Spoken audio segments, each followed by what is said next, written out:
오늘 말씀은 민수기 26장 52절서부터인데요. 이 민수기 26장의 책은 이제 하나님께서 이스라엘 백성들의 인구조사를 하라고 하는 데서 시작이 됩니다. 인구조사를 하는 목적은 두 가지입니다. 하나는 뭐냐면 전쟁에 나갈 사람들을 계수하기 위해서 20세 이상 사람들을 계수하기 위해서 인구조사를 하고, 또 하나는 가나안 땅에 들어가서 그 지파별로 그 가나안 땅을 기업으로 주기 위해서 이렇게 인구조사를 하는 것이죠.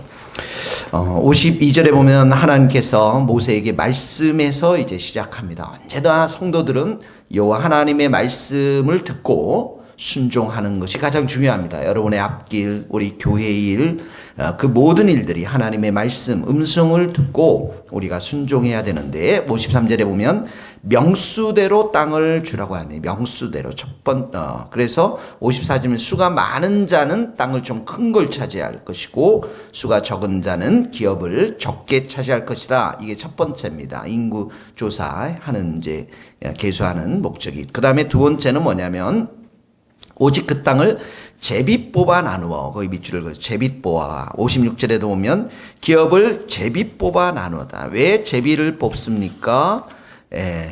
이 제비를 뽑는 곳에는 하나님의 뜻이 담겨져 있습니다. 잠언 16장 33절의 말씀입니다. 제비는 사람이 뽑으나 모든 일을 작정하기는 여호와께 있느니라, 이런 말씀이 있습니다. 그러니까 하나님의 뜻에 의해서 제비를 뽑음으로 인해서 하나님께서 정해주신 그 땅에 어느 누구도 이 일을 제기할 수 없도록 한 것이 바로 이 제비 뽑기의 목적인 것입니다.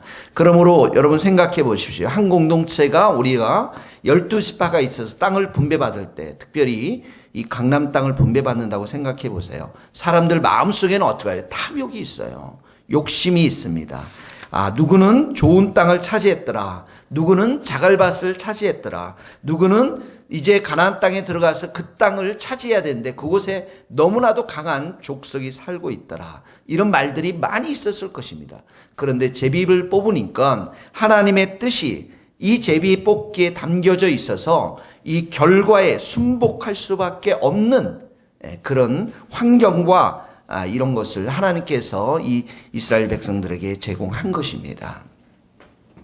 그래서 이 제비 뽑기를 통해서 편파주의, 탐욕, 편애, 하나님이 편애하시는 하나님, 또 이 모든 것들을 제거하고 공정하게 하나님께서 불공평함이 없이 땅에 분배를 하도록 하나님께서 이 일을 작정하신 것이죠. 자, 그렇다면은 이 가나안 땅에 들어가는 의미, 이 이스라엘 백성들이 이제 기업을 받는 이 가나안 땅에 들어가는 의미, 또 그 가나안 땅에서 기업을 받아서 사는 의미가 무엇일까요? 이것이 바로 신약 안에서는 이 가나안 땅을 받는다라는 의미는 예수 그리스도를 우리가 받았다라는 의미입니다. 예수 그리스도 안에서 누리는 모든 구원의 축복, 의의 축복, 영생, 성령, 특별히 이 세 가지를 말하는 것입니다.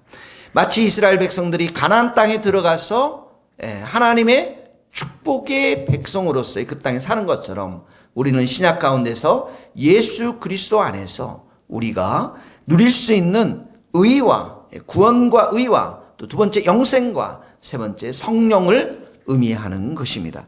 그래서 성경에는 이 세 가지에 대해서 곳곳에서 말씀하고 있습니다.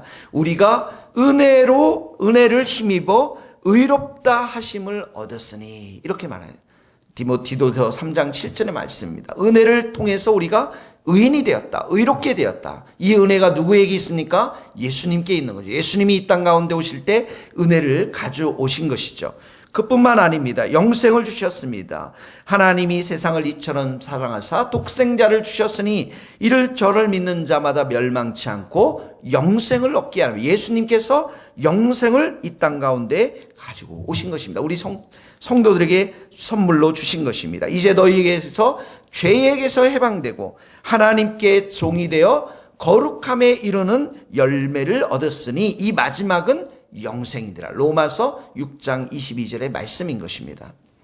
뿐만 아니라 이 의와 구원과 우리에게 이런 영생을 주셨을 뿐만 아니라 우리에게 성령을 주셨습니다. 예수님을 믿는 자들은 그리스도의 영, 성령이 우리 안에 거하셔서 우리가 친히 하나님의 자녀됨을 증거하는 것입니다. 로마서 8장 16절 말씀입니다. 성령이 친히 우리 영으로 더불어 우리가 하나님의 자녀인 것을 증거하시나니.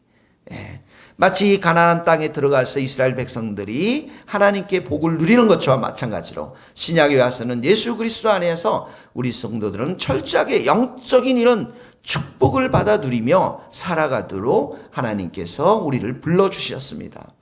이 예수 그리스도 안에서 누릴 수 있는 이 영적인 축복은 우리에게 가나안 땅, 진정한 가나안 땅 어디입니까? 천국입니다. 천국에 가서 완전하게 완성이 되시는 것이죠. 왜 이스라엘 백성들을 가나안 땅으로 보냈습니까? 그 땅에 젖과 꿀이 흐르는 땅, 풍성한 물이 솟아나는 땅, 수많은 열매들이 있는 땅, 그 땅에서 잘 먹고 잘 살기 위해서 보냈습니까? 그것도 있겠지만 그 이상으로 그 땅에 가서 하나님의 백성으로서 하나님께 예배를 드리며 영광을 돌리면서 온 세상이 이스라엘 백성들을 바라보면서 주께 돌아오도록 열방이 하나님 앞에 예배하는 공동체로 서도록 이스라엘 백성들을 선택해서 가나안 땅에 보낸 것입니다. 마찬가지로 왜 우리를 예수 그리스도 안에서 자녀가 되고 의인이 되게 하고 영생을 주시고 성령을 주셨습니까? 우리의 삶을 통해서 하나님께 영광을 돌리고 예배를 드리면서 우리가 이 땅 가운데 살면서 하나님의 자녀로서 구원받은 백성으로서 열방들이 우리의 삶을 보면서 우리의 복음 전파를 통해서 함께 구원을 받고 하나님의 자녀가 되도록 우리를 불러주신 줄 믿습니다. 물론 우리 안에 하나님이 주시는 가나안 땅의 물질적인 축복도 주실 수도 있고 또 우리 안에 하나님께서 구원을 베풀어 주신 것이 사실이지만 그 모든 것이 우리 안에만 머무는 것이 아니라 열방을 향해서 이 은혜의 축복이 예수 그리스도 안에서 성취된 이 가나안의 축복이 열방들에게 흘러가야 될 줄로 믿습니다. 그러므로 오늘 이 말씀을 적용할 때에 나의 삶을 통해서 예수 그리스도의 향기가 퍼져나가고 하나님께 영광을 돌리는 복된 하루가 될 수 있도록 여러분 그렇게 기도하시기를 예수님의 이름으로 축원합니다. 두 번째는 보면 57절에 보면 레위 지파가 나옵니다. 레위인들은 시내산에서 금송아지의 사건 때에 하나님께 헌신한 족속들이었습니다. 그래서 이 레위인들에게 하나님 특별한 은총을 주셔서 성막에서 하나님을 섬길 수 있도록 아론과 제사장들을 섬길 수 있도록 특별한 은총을 주셨습니다. 자, 그 57절에 보니까 레위인이 나오는데 레위인 동그라미를 쳐보세요. 8개의 종족으로 이루어집니다. 고핫 이렇게 나오죠. 고핫 족속이 나옵니다. 무라리가 나옵니다. 예, 그 위에 게르손이 나옵니다. 57절. 58절에는 림니, 헤브론, 말리, 무시, 고라 8종족이 나옵니다. 근데 여기에 고핫 종족이 이렇게 기록되어 있습니다. 고핫 종족은 누구입니까? 모세와 아론의 권위에 도전해서 하나님의 심판을 받았습니다. 60절에 가면 아론에게서 4명의 자녀가 나온 것을 보게 됩니다. 나답과 아비후, 그 다음에 엘르아슬과 이다말이 나왔는데 이 나답과 아비후는 누구입니까? 아론의 아들로서 하나님이 지정하신 향을 가지고 하나님께 예배를 드리지 못했습니다. 다른 물로 분향하다가 하나님의 심판을 받고 죽게 되었던 것이죠. 자, 이런 뿐만 아니라 64절에 보면 모세와 제사장 아론이 시내광야에서 계수한 이스라엘 자손은 한 사람도 이 가나안 땅에 들지 못했다라고 성경은 기록하고 있습니다. 결국은 하나님께서는 레위 지파의 사람들, 이 특권을 가진 레위 지파 사람들을 불러주시지만 그 속에서도 말씀 앞에 순종하지 못해서 하나님의 심판을 받은 자들이 있는가 하면 광야에서 계수했던 불순종과 불만과 원망 가운데 살았던 그 1세대의 이스라엘 백성들은 다 죽고 말았습니다. 오직 누가 남았습니까? 65절 다 같이 한번 읽겠습니다. 시작.